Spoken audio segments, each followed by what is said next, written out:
감사절을 지내면서 우리가 하나님께 감사할 이유가 많다는 사실을 그 어느 때보다도 느낍니다.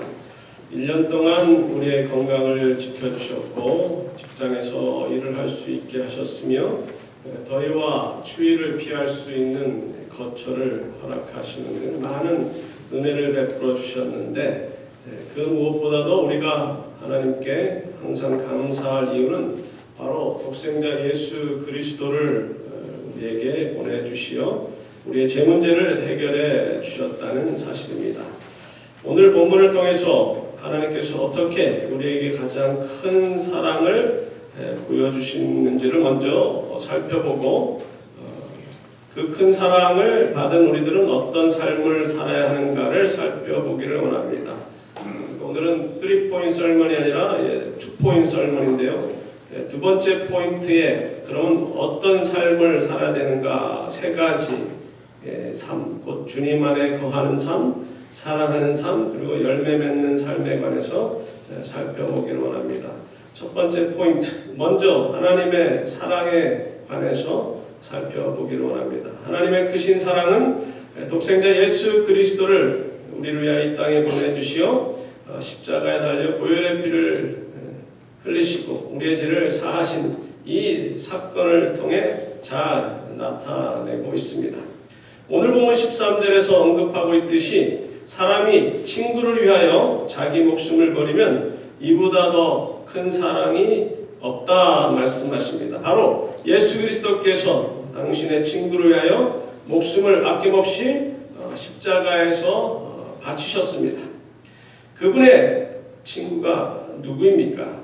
바로 그분을 자신의 구세주로 믿고 하나님의 말씀에 순종하면서 살아가는 자들이 그분의 친구가 되는 것입니다. 14절의 말씀처럼 그분이 명령하시는 것을 지켜 행할 때 그분의 친구가 될 수 있다 말씀하고 계십니다. 그 예수님을 구세주로 영접하고 그분의 명령에 순종하며 살아가는 자들을 나의 친구라고 주님은 불러주셨을 뿐만 아니라 그 친구를 위하여 십자가에서 보혈의 피를 흘려주시어 가장 고귀한 사랑을 보여주신 것입니다. 그리고 하나님의 그 무조건적인 선택, 우리를 무조건적으로 선택하셨다는 그것이 그분의 크신 사랑을 잘 보여주는 그런 대목입니다. 우리가 창세전에 예수 그리스도 안에 특정을 받은 것은 우리가 세상의 다른 사람들보다 선하고 의로운 행위를 했기 때문도 아니요, 혹은 우리 조상들 가운데 하나님을 위하여 훌륭한 업적을 이루었기 때문도 아니고 전적으로 하나님의 강권적인 역사와 무조건적인 은혜로 우리를 선택하신 겁니다. 칼빈의 5대 강령 여러분들 들어보셨죠? The 5 Points of Calvinism. 그것을 그 앞에 첫자를 따서 튤립이라고 합니다. 튤립이 백합 맞나요? 갑자기 튤립이 한국말이 생각이 안 나는데 Total Depravity, 전적 부패, Unconditional Election, 무조건적인 선택, Limited Atonement, 제한적 속죄. 제가 두 번째 Unconditional Election 그 무조건적 선택이라고 했죠. 속죄라고 안 그랬죠. 많이 비슷해요. 그리고 세 번째 Irresistible Grace, 저항할 수 없는 은혜. 마지막 Perseverance of Saints, 성도의 견인. 이 켈빈의 5대 강령은 켈빈이나 켈빈의 추종자들이 요약해서 주장하는 것이 아니라 1610년에 그 알미니우스의 영향을 받은 알미니안주의자들이 칼빈의 그 신학을 논박하기 위해서 적을 알고 나를 아야 백전백승이라고 해서요, 적의 사상들을 요약한 것으로서 1918년부터 1919년까지 있었던 그 도르트 공회에서 이것이 채택되지 않았지만 켈빈주의자들이 이거 참 알미니안주의자들이 우리 선생님의 그 신학의 주장을 5개로 잘 요약했네. 우리가 그냥 채택하지 하면서 칼빈의 5대 강령으로 내려왔는데요. 저의 개인적인 소견은 만약에 켈빈이 자기의 신학을 5개로 요약을 했다면은 T가 먼저 나올 게 아니라 U가 먼저 나왔지 않았을까. 사람의 전적 부패보다도 unconditional election, 하나님의 무조건적인 선택이 먼저 언급하지 않았을까라고 저는 개인적으로 생각을 하는데요. 몇 달 전에 제가 수프라랩세리온과 인프라랩세리온을 말씀드린 거 기억나십니까? 하나님께서 인간을 구원하기 위하여 독생자 예수 그리스도를 보내주시고자 계획하신 것은 에베소서 1장 4절에 있는 말씀처럼 창세 전에 예수 그리스도 안에서 우리를 택정하셨다. 이미 죄를 범하기 전에 하나님께서 구세주를 보내주시마 약속하셨다는 것을 믿는 것이 타락전 선택, 수프라랩세리온이고요. 그 다음에 창세기 3장에서 인간이 죄를 범한 이후에 15절에서 말씀하신 것처럼 여자의 후손으로 내가 내 아들을 보내마, 타락 후 구세주를 보내마 계획하신 것을 주장하는 것이 인프라랩세리온입니다. 우리 진영의 신학자들 가운데서도 이 두 가지에 관하여 의견이 분분하다고 이전에 말씀드렸고, 저는 개인적으로 수프라랩세리온, 곧 인간이 죄를 범하기 이전에 하나님께서 구세주 예수 그리스도를 보내주시마 계획하셨다라는 것을 믿는다고 말씀을 드렸는데, 그러면 칼빈 자신은 어떤 것을 더 지지했을까요? 수프라랩세리온이 말하는 타락 이전에 구원을 계획하셨다고 칼빈은 생각했을 것이다 하면서 그의 책의 내용을 쭉 설명하는 사람도 있고, 어떤 사람은 아니다, 타락 이후에 하나님께서 구원을 계획하셨다 하면서 또 칼빈의 또 주장하는 글을 대해서 또 내세우는, 주장하는 사람들이 있을 뿐만 아니라 또 제3의 입장에서는 아니다, 칼빈은 둘 다 지지한다, 그렇게 주장하는 사람도 있어요. 그 프린스턴의 유명한 신학계의 유명한 신학자였던 비비 워필드 같은 사람도 타락 후에 하나님께서 구세주를 보내주시마 계획하셨다라고 이렇게 주장하지만, 저 개인적으로는요, 아니요, 이전에 하나님께서 보내주시마 계획하셨다 라는 수프라랩세리온의 주장들을 따릅니다. 그렇다면 제 주장이 맞다면 튤립이 되지 않고 뭐가 되는 겁니까? 어틀립이 되는 거죠. 무슨 말인지 모르면 그냥 넘어가세요. 하나님의 무조건적인 선택은 단순히 인간이 죄를 지었기에 그들을 구원하시기 위하여 구원의 계획을 세우신 것이 아니라, 부모가 자식이 효자이든지 아니면 불효자이든지 상관없이 사랑하는 것처럼 자식을 사랑하는 위대한 하나님의 사랑을 우리에게 보여주셨어요. 사실 부모의 사랑보다 더 위대한 것이 하나님의 사랑이라고 성경 여기저기서 말씀하십니다. 두 군데만 언급한다면 이사야서 49장 15절, 여인이 어찌 그 젖먹는 자식을 잊겠으며 자기 태에서 난 아들을 긍휼히 여기지 않겠느냐. 그들은 혹시 잊을지라도 나는 너를 잊지 아니할 것이라. 예수님께서도 마태복음 7장 11절에 말씀하십니다. 너희가 악한 자라도 좋은 것으로 자식에게 줄 줄 알거든 하물며 하늘에 계신 너희 아버지께서 구하는 자에게 좋은 것으로 주시지 않겠느냐. 제가 앞에서 왜 칼빈의 5대 강령을 언급했던 것입니까? 바로 하나님의 사랑은 조건적인 사랑이 아니라 무조건적인 사랑이라는 거예요. 만약에 하나님께서 창세기 3장에서 인간이 범죄한 후에 구원을 계획하셨다고 주장하는 것은 무조건적인 하나님의 사랑을 축소시키는 거라고 저는 생각합니다. 그 우리를 사랑하셨고 독생자 예수 그리스도를 통하여 인류를 구원하시고자 하시는 원대한 계획은 단순히 인간이 죄를 지었기 때문에 구원의 손길을 내어주신 것이 아니라 어머니가 젖 먹는 자식을 잊을지라도 하나님 우리를 잊지 않으시고 악한 부모라도 자식에게 좋은 것을 줄 줄 알지만 하늘에 계신 우리 아버지 하나님께서는 우리에게 더 큰 사랑을 주시는 분이시기에 제가 켈빈의 5대 강령의 무조건적인 선택을 다시 한번 조명해 보였던 것이죠.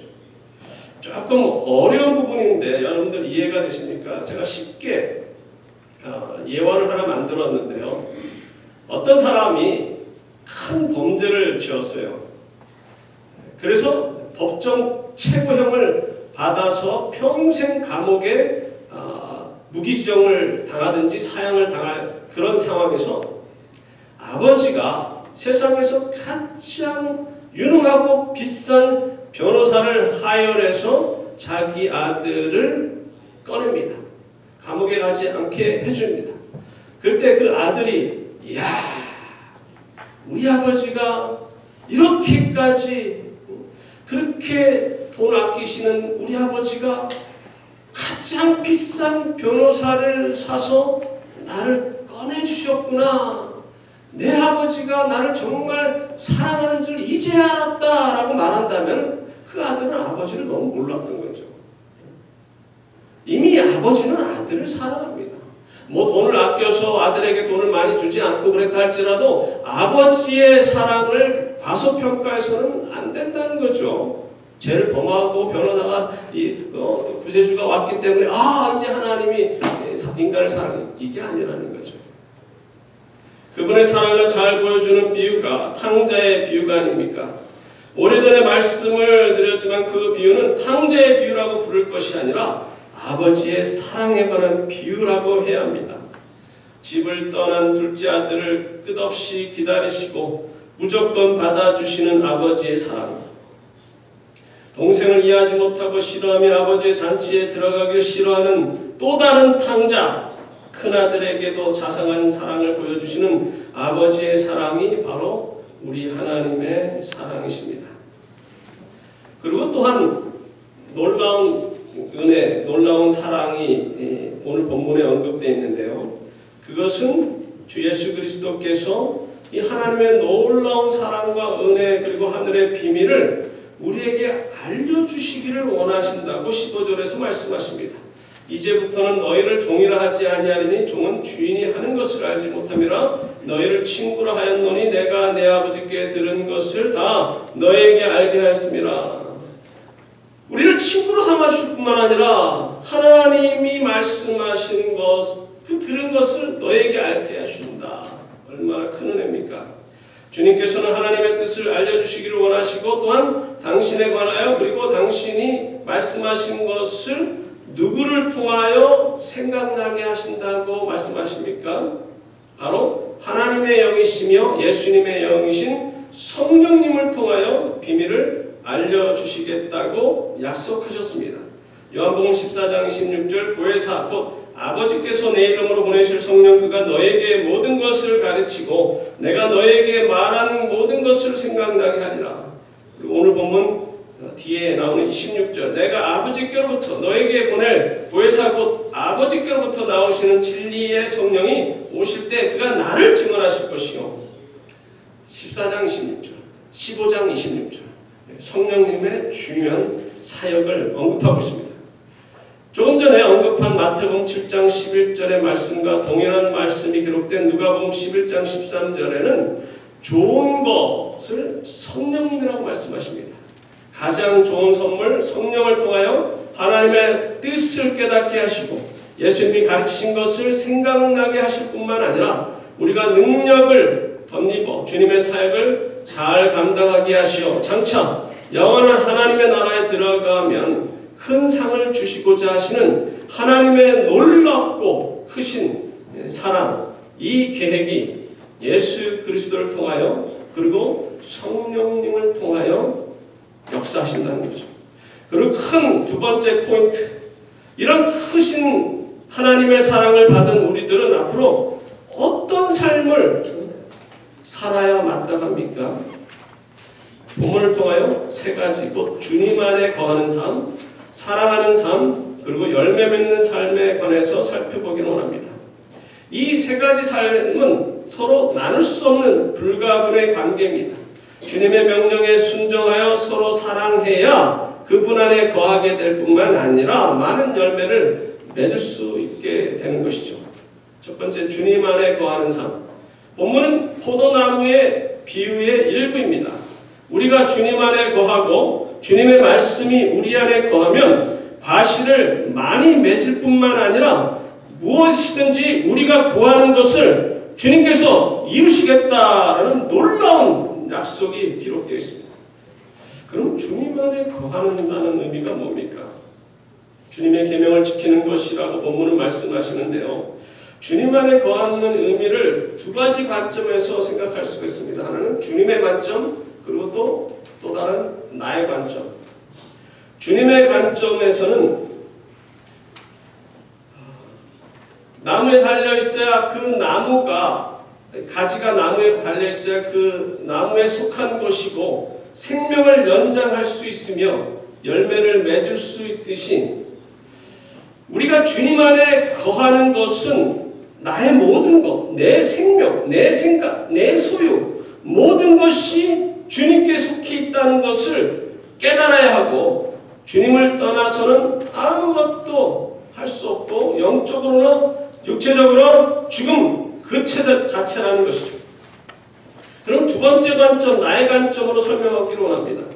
내가 주님 안에 거한다는 의미는 나의 삶의 주인은 예수 그리스도이심을 인정하는 것일 뿐만 아니라 나의 마음에 그분을 나의 삶의 주인으로 모시고 무엇을 하든지 WWJD를 생각한다는 거죠. What would Jesus do? 주님이라면 어떻게 하셨을까? 순간순간 무엇을 결정하기 전에 예수님이시라면 어떻게 결정하셨을까? 내가 어떤 선택을 할 때 무엇을 선택하여 하면 예수님이 기뻐하실까? 항상 예수님 중심의 삶을 사는 것이 그분 안에 거한다는 것이죠. 두 번째, 사랑하는 삶을 살아야 그 하나님의 크신 사랑에 보답하며 살아가는 겁니다. 본문 7절에서 우리가 주님 안에 거하고 주님의 말씀이 우리 안에 거하면 우리가 구하는 것을 이루시겠다 약속하셨고 그분 안에 거하고자 하는 자는 그분의 계명을 지켜야 한다고 말씀하시는데 바로 가장 큰 계명인 하나님을 사랑하고 이웃을 사랑하는 계명을 지킬 때 그분 안에 거할 수 있게 됩니다. 오늘 본문 12절 내 계명은 곧 내가 너희를 사랑한 것 같이 너희도 서로 사랑하라 하는 이것이니라. 서로 사랑하는 것은 행동으로 보여야 됩니다. 요한에서 3장 18절의 말씀처럼 자녀들아 우리가 말과 혀로만 사랑하지 말고 행함과 진실함으로 하자. 말로만 하는 건 그 진짜 사랑이 아니에요. 행동으로 옮겨야 됩니다. 더욱이 하나님의 크신 사랑을 체험한 사람은 서로 사랑할 수밖에 없고 서로 사랑하는 자들이 모여 드리는 예배를 하나님이 받아주십니다. 이스라엘에서 오래전부터 내려오는 설화가 있는데요. 우애가 깊은 형제의 이야기로서 이 이야기는 제가 국민학교 다닐 때 교과서에도 나왔던 이야기입니다. 추수한 후 볕단을 반씩 나누었는데 형은 동생의 가족들이 많으니 더 많은 볕단을 갖는 것이 마땅하니라고 생각하여 밤에 몰래 볕단을 갖다 주었고 동생은 형이 더 많이 갖는 것이 마땅하다고 생각하여 형에게 밤에 몰래 갖다 주었는데 다음날 보니 볕단이 별 차이가 없어 이상하게 생각하고 그날 밤에도 다시 갖다 두었는데 그 다음날도 마찬가지였다가 밤에 서로 중간에서 볕단을 옮기면서 서로 만났고 너가 갖다 줘서 그렇구나. 형이 갖다 줘서 그렇구나. 어쩐지 별로 차이가 없어진다 하면서 서로 얼싸안는 그런 이야기. 하나님께서 이 우애 좋은 형제들의 모습을 보시고 이곳에 내 전을 세우리라 하셨고 솔로몬이 그곳에 성전을 지었다 라는 그런 설화입니다. 바로 그것이